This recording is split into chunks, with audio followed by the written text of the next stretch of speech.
Amen. Hallelujah. Glory to God. How are we? How's our week? All good? Because of His grace, because of His glory, because of His presence. Amen? Sister Nats, you are making me nervous. More. Amen?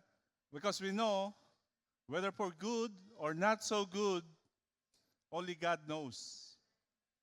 One thing for sure, He's always with us. Amen? Hallelujah. God is good. And all the time, God is good. Amen. Now, I just want to ask one thing.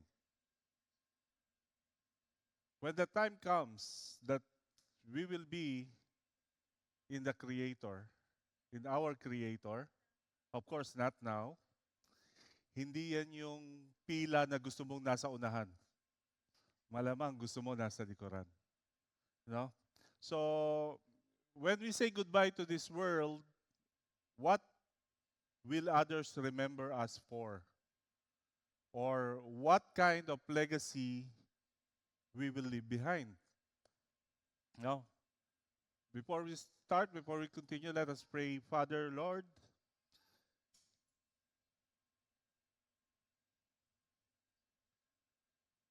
we thank you, oh God, because we know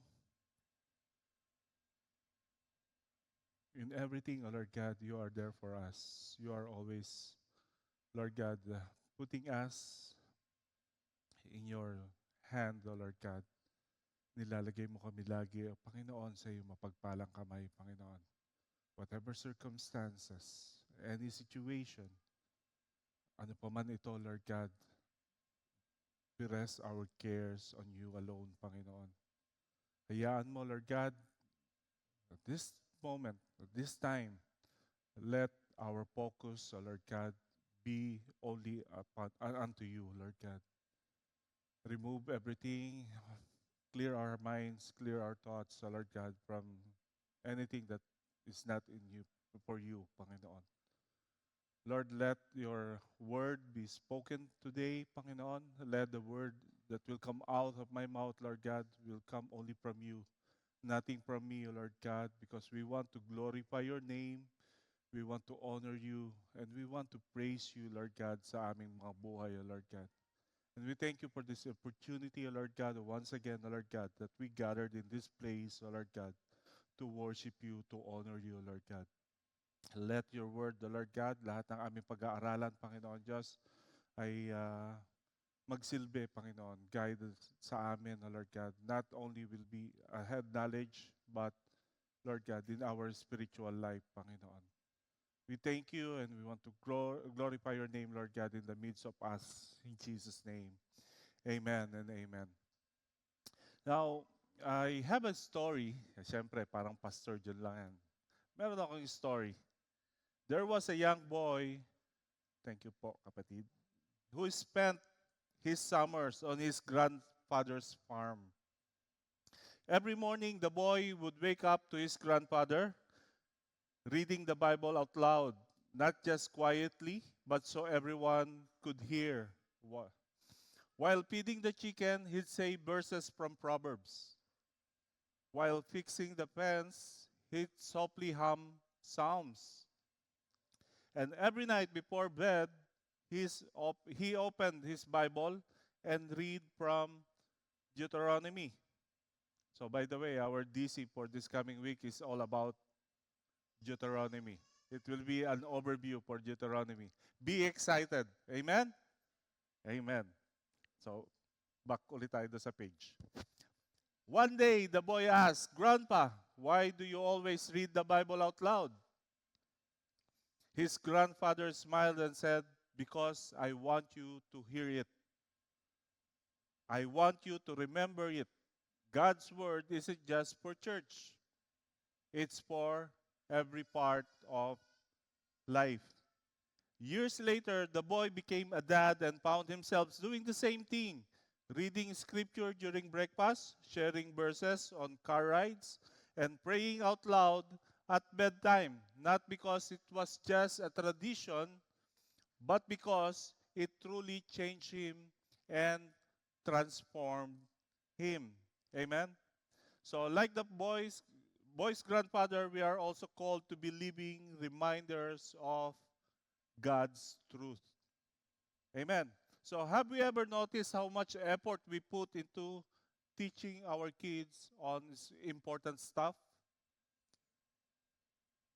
Of course we do, right?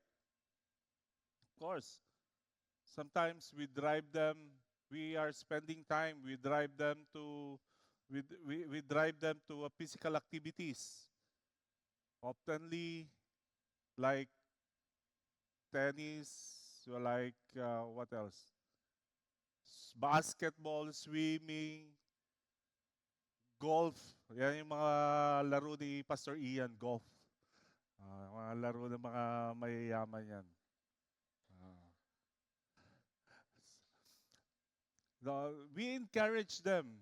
And we also, somehow, somewhere, we influence our children. I remember the time that Lance still this height and CJ is this height.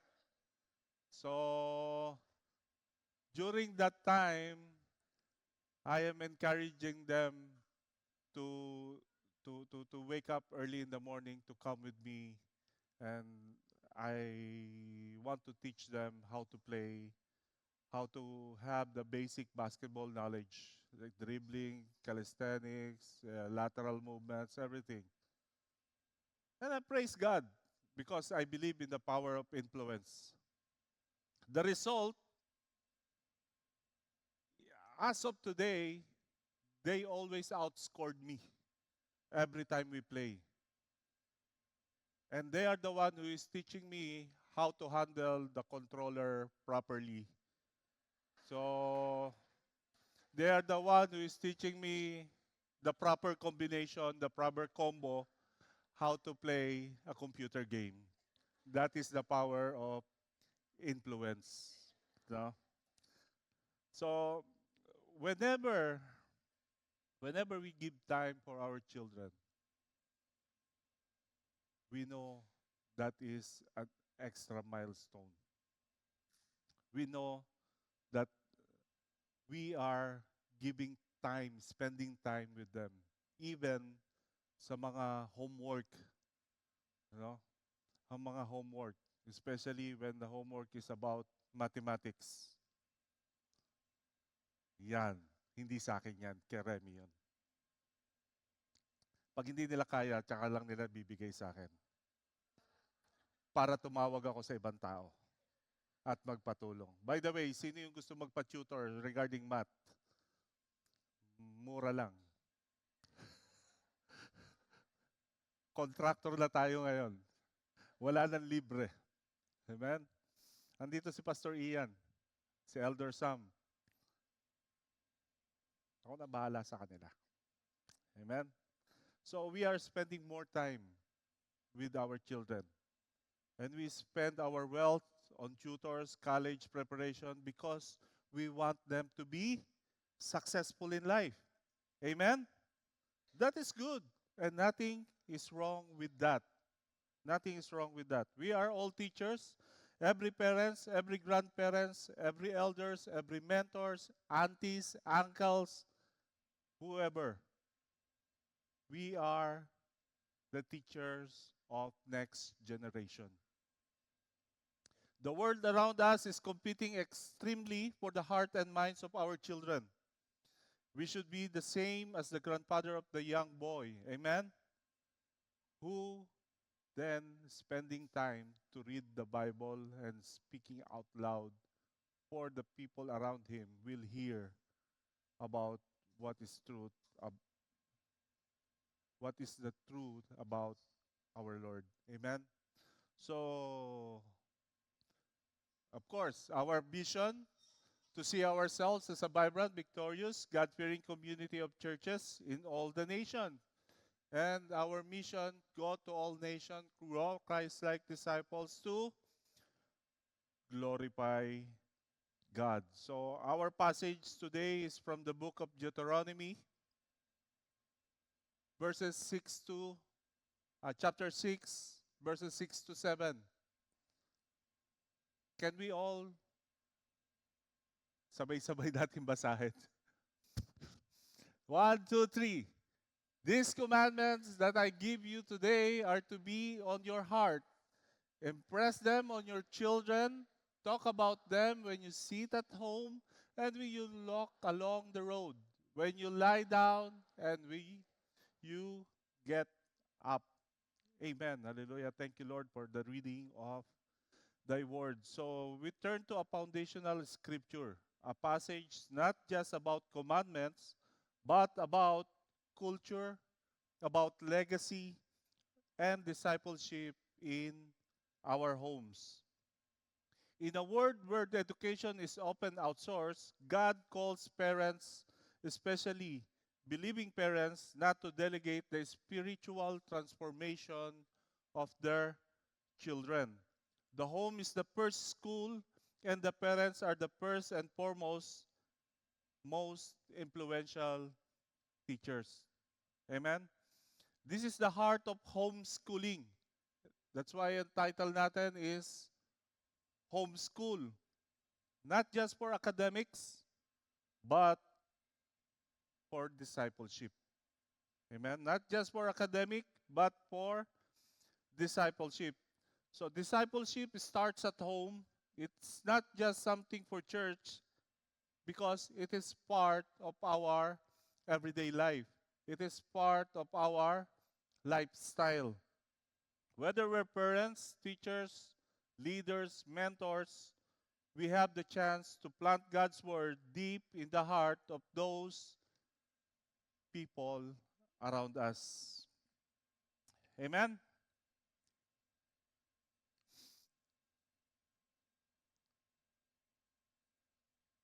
There are three key truths about our passage today.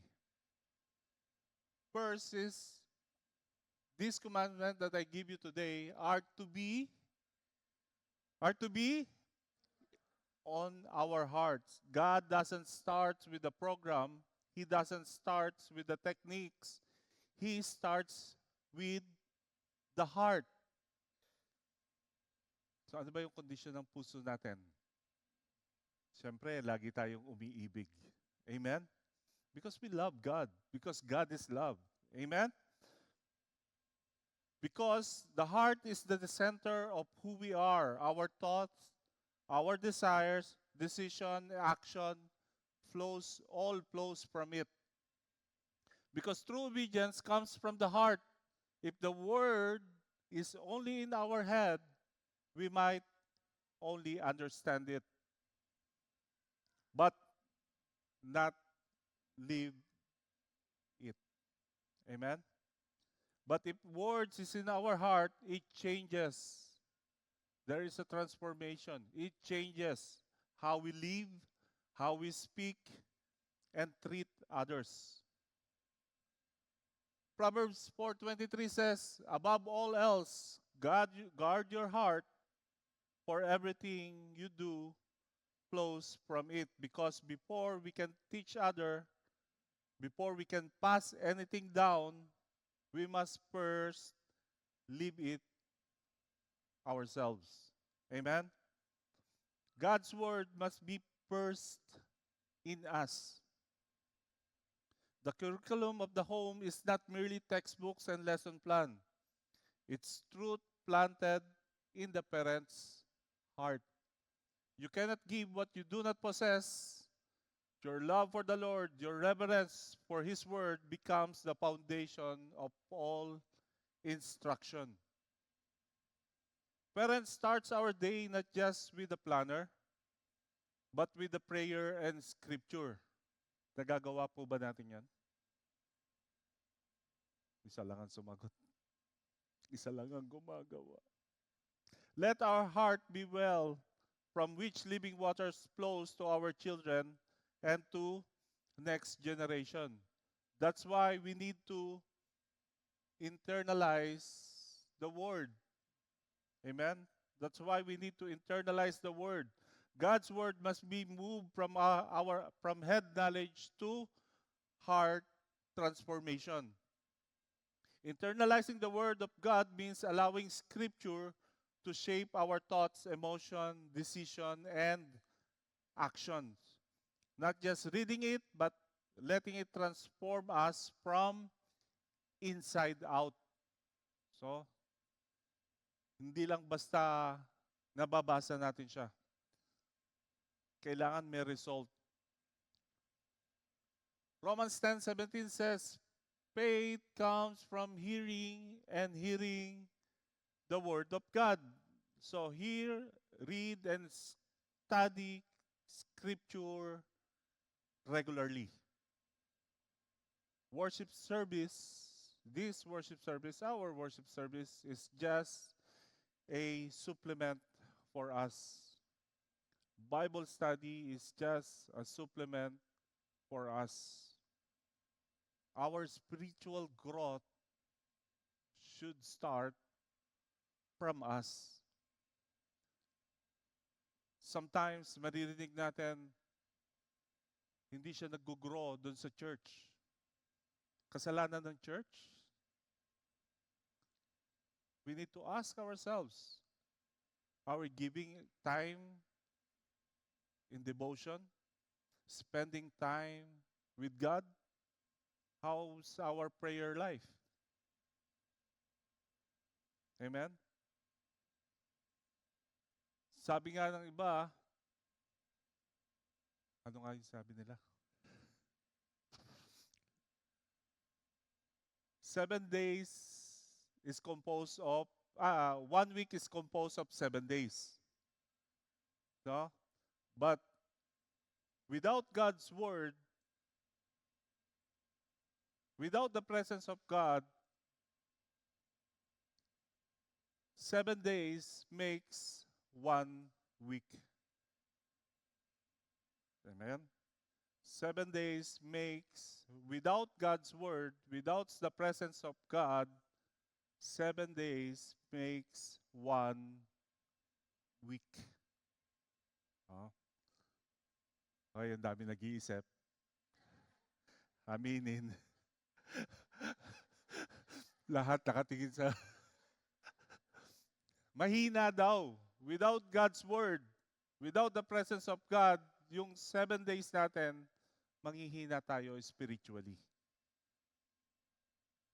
Psalms 119 verse 11 says, I have hidden your word in my heart that I might not sin against you. So we should memorize, we must memorize, we must meditate verses, passage of God, the word itself, because it reflects how it applies in our lives. James 1:22 says, but don't just listen to God's word. You must do what it says. Otherwise, you are fooling yourselves. Show to the world the word in our lives. Live out what we have learned and let it guide our actions. So when we do these things, of course, there will be a result. We will renew our mindset. Emotional healing, character's development, resisting temptation. Like our Lord Jesus in the wilderness, having scripture hidden in our heart, equip us to stand firm against temptation. Di ba nga, ang Panginoon, hindi naman siya, nung tinamp siya ng kaaway, yung word ang ibinibigay niya. He's not reasoning out personal. Walang personal reason. Ang ibinabalik niya sa kaaway is the word himself. No? So if we don't have anything in us, kahit man lang yung Philippians 4:13. Ano yung Philippians 4:13? I can do all things through Christ who gives me strength. Kahit man lang yung Philippians 14, kabisado natin. Wag naman yung Jesus wept. So we can overcome darkness. Internalizing God's word empower us to walk in spiritual authority and resist destructive forces. When God's word is internalized, it influences how we treat others and respond to challenges. Internalizing the word means making God's truth a vital, active part of who we are, not just something we know to recite. Amen? The next is the word must be our spiritual priority. It is the intentional choice to place our spiritual growth connection with the divine and inner peace above material pursuit or worldly destruction. The commandments or the word God are not optional or occasional because they are the central of our lives. It is not by mood or by emotion. Kapag gusto mo lang magbabasa, magbabasa. Kapag gusto mo lang makinig, makikinig ka. It's not something like whenever you choose it or whenever you like it or not. It should be the center of our lives. It should be our lifestyle. Amen? Now, it helps us choose our action that reflect integrity, compassion, and faith. Always ask ourselves, always ask ourselves in our decision making, does it align with my spiritual values? Our spiritual decision, our decision making, does it align always in my spiritual values? Matthew 6:33 says, "But seek first the kingdom of God and his righteousness, and all these things will be added unto us, unto you." This verse emphasizes that when spiritual priorities are in place, other aspects of life tend to follow harmoniously. Now, how can we check ourselves in the word in truly is how we check if ourselves if the word is truly in our hearts? Paano nga ba natin i-check? No? Heart check, are God's commandments truly in our hearts? Tanungin natin yung sarili natin. Sometimes, kailangan din natin humarap sa salamin. Tanungin nga natin yung sarili natin. Are God's commandments truly is in my heart? Our daily devotion. How is our daily devotion? Nag-i-start ba siya at nag-e-end by scripture reading and prayer? Though alam ko, each one of us prays a lot because Filipino always eats. That's why they praise a lot. Wala naman sa atin na hindi kumakain ng hindi nananalangin, di ba? Patuloy lagi natin pinapanalangin. So, hindi lang sa pagkain. Hindi lang yung pagkain ang dapat nating ipanalangin. We should always start and end yung day natin with the prayer and with the Word of God. Should be our lifestyle. Let our faith be visible in our choices, in our speech, in our action, and most of all, in our attitude. We have the Word in our hearts and we know our spiritual priority. Yun yung tinakal natin because the commandments that I gave you today are to be in your hearts. So we have the Word na kailangan nating internalize and we have and spiritual priority, ito dapat yung first sa atin. So if we have this, if we have all this, we should, yun lang.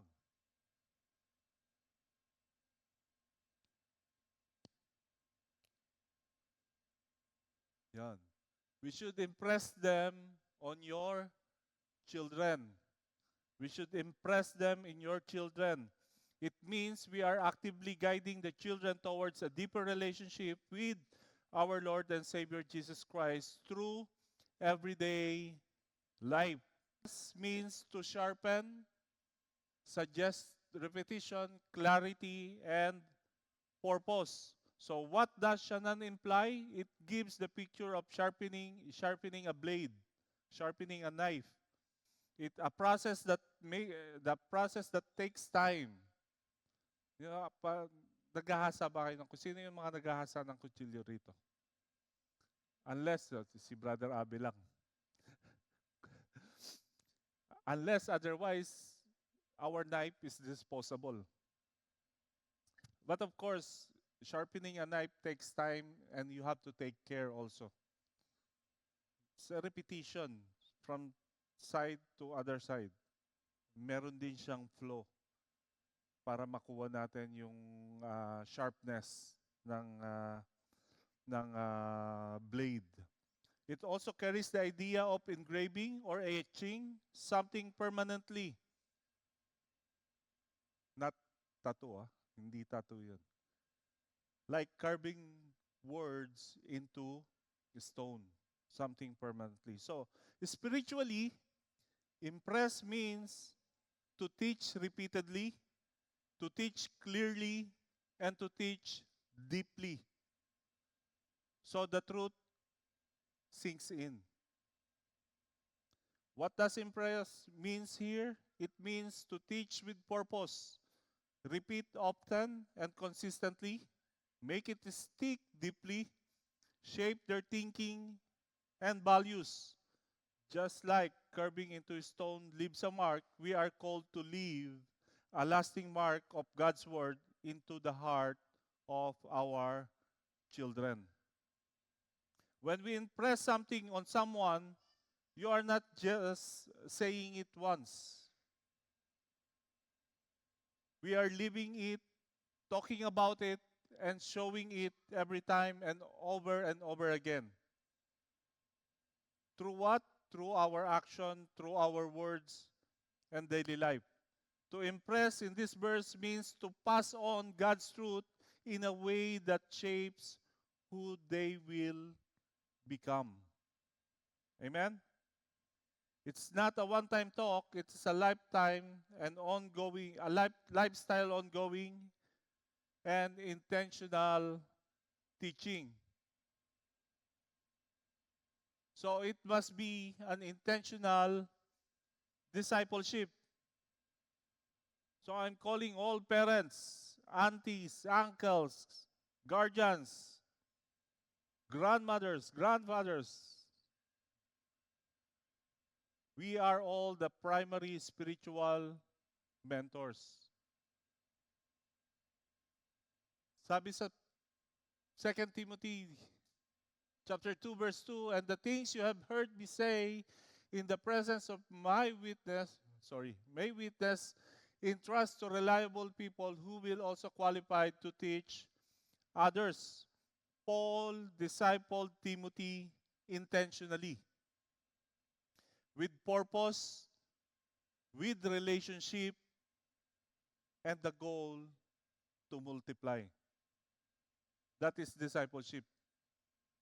Intentional discipleship means helping others grow in the faith on purpose, not by accident. It's about making a clear, consistent effort to teach, guide, and encourage someone to follow our Lord and Savior Jesus Christ, just as we do. Amen? So homeschooling is not just about keeping children out of the world. It's about putting the word into their hearts. Diligent teaching means structure, but also grace. Create a moment for prayer, Bible reading, spiritual conversation. Not just a checkbox, but a conversation, questions, memory verses, and prayer. Now, I remember a family who intentionally spend times and have a Bible study regularly. Even their children is out of the country or in other country. They are making sure, this family, they are making sure that they will guide the children spiritually kahit nandun sila sa ibang bansa. Because it is them, parents, who are accountable sa Panginoon, sa buhay ng kanilang mga anak. So I'm not talking about only parents here, but all of us who are matured enough. Amen? Teach by example. Sometimes children learn more from what we live rather than what we say.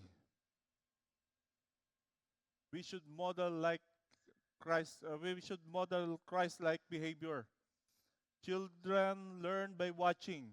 When parents consistently show love, patience, forgiveness, and humility, our kids absorb these traits as part of their spiritual DNA. Amen? Like what? Apologizing, saying sorry. Hindi komot parents ka at nagkamali ka, you will not say sorry. Pride yon kapag hindi ka nagsabi ng sorry. But if you will say sorry, you are not just asking sorry. You are also teaching them, we are also teaching them of repentance, of humility, and showing love. Ganon tayo binago kasi ng Panginoon, di ba? It's not because you have the authority, kaya nga lifestyle. Binago tayo ng Panginoon. Kahit may authority tayo, we should show yung humility din natin. Kung paano nabubuhay ang Panginoon sa atin. So, intentional conversation, talk about faith openly. So, what do you think God wants us to do in the situation that we have right now? Ano man yung sitwasyon ng buhay natin ngayon? What do you think God wants us to do? Are we seeking His presence? Are we seeking God's kung ano man yung sitwasyon natin ngayon? Or we just do whatever we want? Kung ano yung nasa isip natin, kung ano yung palagay natin na makakabuti sa atin.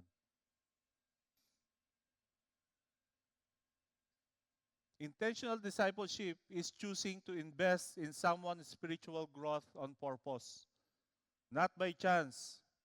It's one believer helping another become more like Christ step by step, day by day. Amen? So, sometimes even in yung bumabiyahe tayo, sometimes even in car, no? Even sa pagkain, even during bedtimes, yung free times, we can share use it as opportunity to disciple yung ating mga anak or those people around us. I'm not talking about sa bahay lang. We can do this even outside. We can do this even in our workplace. But ask God na gabayan tayo because some companies they have the policy of yung you cannot share faith. So, kailangan din natin ipanalangin yung bagay na yan. Kailangan din natin tignan. It's not because we are on fire, binigyan din tayo ng discernment spirit ng Panginoon. No? So, talk about them. talk about them when you sit at home and when you walk along the road, when you lie down and when you get up. Faith is not confined to religious setting. Daily application and habitual practice, it is our faith is not confined to religious setting. Means that having faith or trusting in God is something we live, love, and lead out everywhere, not just in worship service, not just in church, not just in a place of worship or in during formal worship, but every single day of our lives. So hindi tama yung kapag nandito tayo, saka lang tayo maayos. Kapag lumabas na tayo and Sunday, Monday, Tuesday, sometimes lagi tayo nakatingin sa paligid. Hinahanap kasi natin kung merong kapatiran na nakakakita. Parang ganon. So hindi. Even you look in front of you, even you look besides you or behind you, we need to look up. Dahil kahit ganong kakapal yung flooring, yung building, your ceiling, tanaw tayo ng Panginoon. Kasi tanaw niya yung puso natin. We cannot hide anything from God. Kahit sino pa man ang hanapin natin para hindi tayo makita ang Panginoon, wala tayong kayang itago sa Kanya. Amen? Faith isn't just for Saturday. It's for Sundays through Fridays to 7 days a week. A week, one full week. It is not just for prayer time. It's also for school, work, home, and friendships. It is not just something we believe at church. It is something we live out every day. So it shows also four rhythms of life.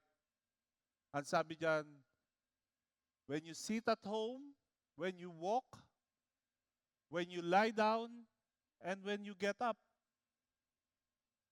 Sabi sa Colossians 3:17, and whatever you do, whether in word or deed, do it all in the name of Lord Jesus, giving thanks to God the Father through Him.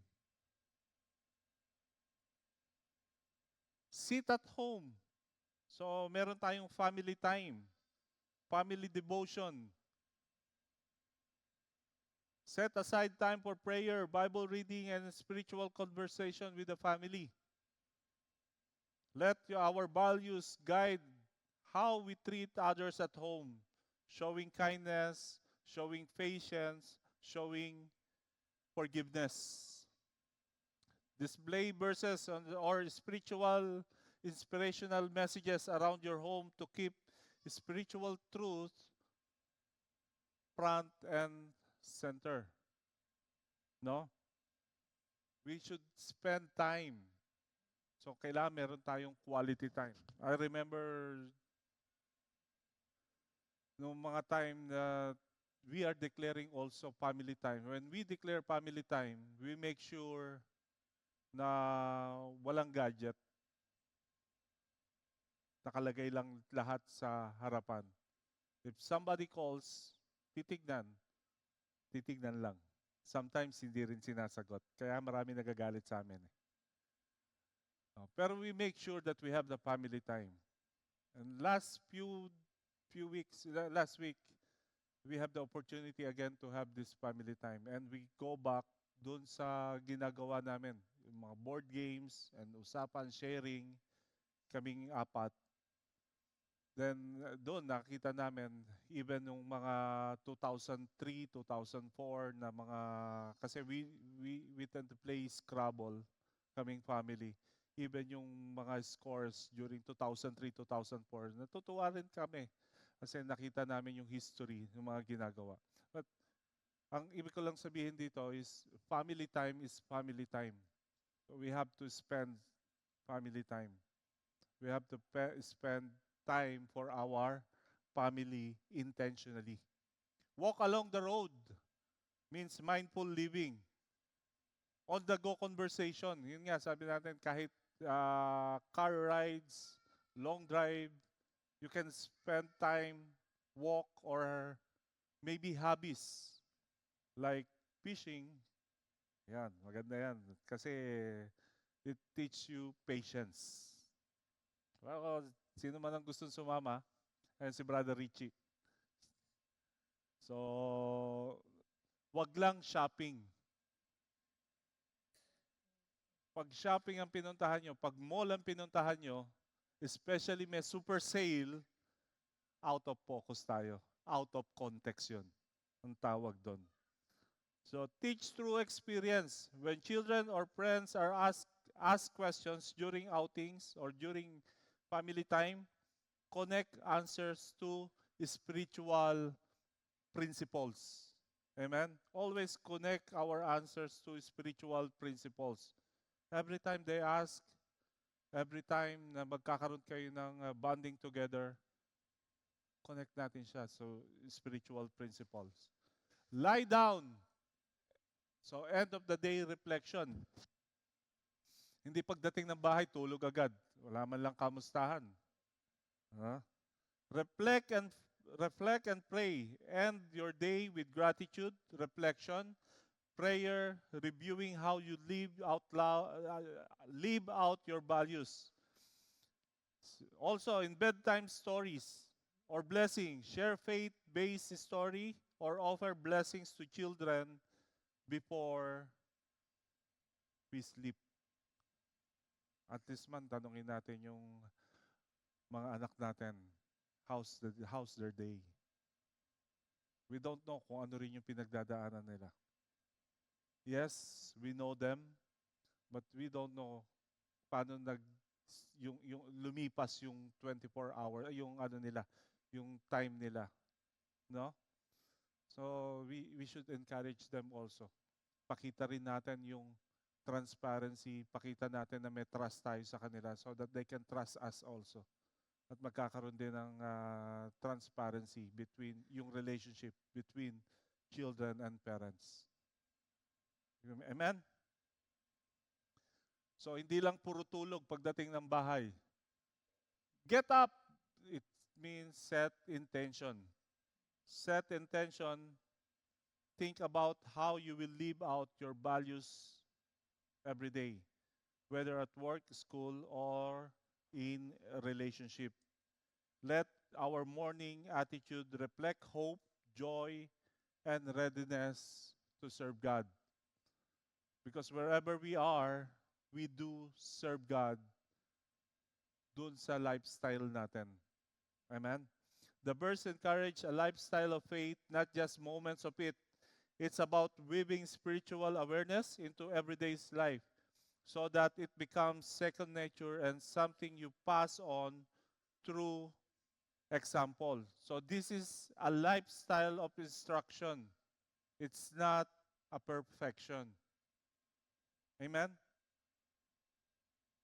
So reflection, God's word must be in our heart before it can be in our home. Discipleship is not a program. It is a lifestyle. Now, the most powerful sermons are being lived, not preached. Be intentional in passing on faith and live a life where God's word is visible in every moment. I remember yung isa sa mga teaching ni Pastor Ian. He says that wherever our feet are, that is our holy ground. So most of the time, nasa bahay tayo. Amen? Most of the time, we are at home. And that makes our home our holy ground. Our home is not intended for birthday parties only. Our home is not intended para pahingahan lang, tulugan, no? Our home is a holy ground, a holy place to teach the word, to teach the truth about our Lord and Savior Jesus Christ. Deuteronomy 6 isn't just a command, it is an invitation. God invites us to make our home a place where His word is taught, where His word is lived, and where His word is loved. So sometimes we may feel tired, but we should not feel unqualified. God didn't choose perfect people to be parents, to be leaders, to be guardians. He chose us because He knew His strength would be made perfect in our weaknesses. Now imagine this. What if we don't act today? We must, we must not let time pass by without sharing what is truly matters. And what if the important truth about God, about His love, about His purpose are never taught in classrooms? Then, where will our children learn to know who God is and what is the will of God in their lives? So let us commit daily. Let us commit daily to scripture engagement.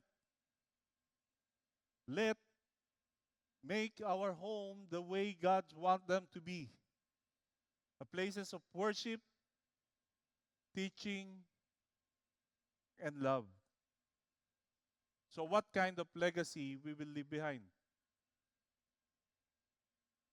Legacy means something valuable that is handed down from one generation to the next.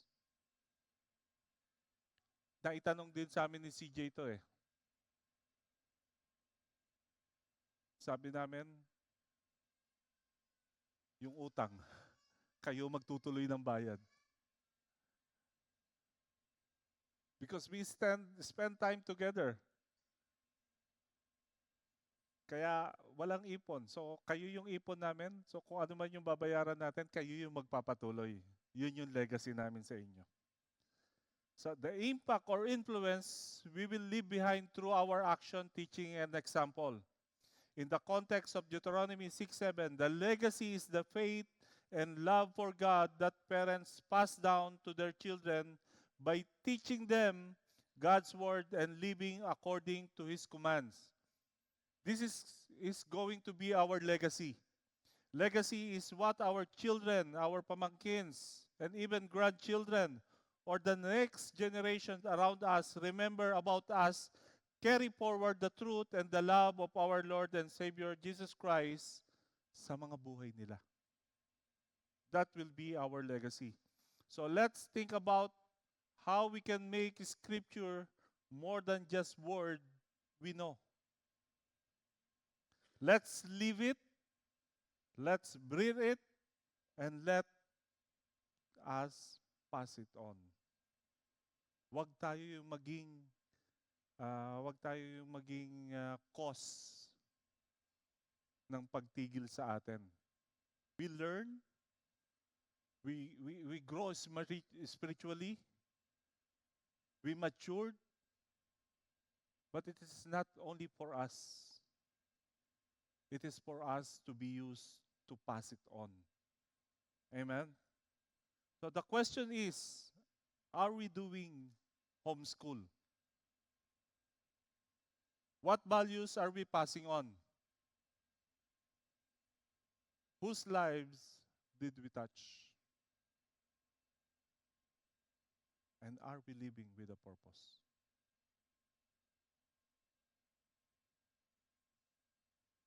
Sabi sa Proverbs 22:6, train up a child in the way he should go, and when he is old, he will not depart from it. Amen. And lastly, Psalm 78:4 says, we will not hide them from their descendants. We will tell the next generation the praiseworthy deeds of the Lord, his power, and the wonder he has done. So before we close, let us sing again the song, The Blessings. Can we invite our music ministry? Let this song be in our heart. Feel the presence of God and receive the package blessing come from our Lord, the favor that come from our Lord. Believe and claim that we are going to be blessed, and not only us, not only our children, but even their children too, and the next generation to come. Amen. According to his